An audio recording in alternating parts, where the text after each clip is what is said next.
And we are joined now by CBS News senior national security correspondent Charlie D'Agata. Charlie, good to see you today. We know Defense Secretary Pete Hegseth is meeting with NATO Secretary General Mark Rutte at the Pentagon. So what can we expect from today's meeting between Hegseth and the NATO Secretary General? Right, so the Secretary General arrived here at around 8 o'clock. It's kind of surreal because it's take your child to work today, and there are a bunch of children running around the Pentagon, which is kind of new for me. A lot of smiles, no comment from either gentleman as they made their way upstairs to the Defense Secretary's office. So Kyiv is going to be front and center, right? What's happening in Ukraine. It'll be interesting to see if there's any concrete information coming out of the meeting.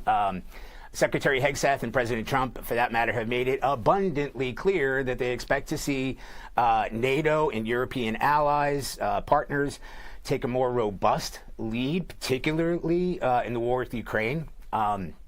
They've been very vocal about that. They've been demanding that the countries pay at least 2% of their GDP in defense spending. That's already happened. In fact, they call it the Trump effect.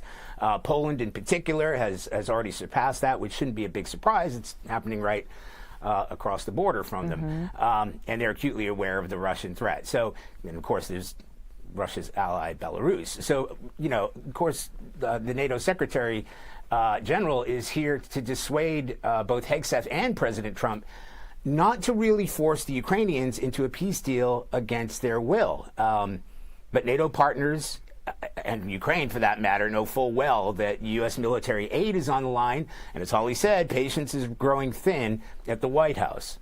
Yeah, and I want to ask you about those attacks from Russia that we've seen, including Kyiv, the capital, some very brutal attacks there. Does the United States see this as a sign that maybe Russia is not ready for a peace deal? Well, you know, almost immediately following last night's bombardment of the Capitol, President Trump posted on his Truth Social platform, "Not necessary, very bad timing, Vladimir. Stop, 5,000 soldiers a week are dying. Let's get this peace deal done."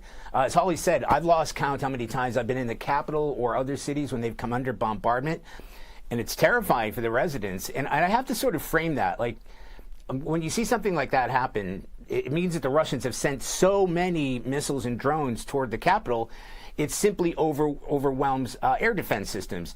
Ukraine's Air Force said Russia launched 145 drones and 70 missiles, including 11 ballistic missiles. That's easily the largest attack on the Capitol this year. So the majority of that incoming fire is intercepted. And when you see what you saw last night, or the horrible attack in Sumy a few days ago that killed dozens of civilians, this is intentional. It's a systematic approach to overwhelm the air defense systems and hit random targets. We know President Trump has been deeply critical of Vladimir Zelensky. Criticizing Putin is more rare. Right. It certainly is. Charlie D'Agata, as always, thank you so much for your insights. We appreciate it.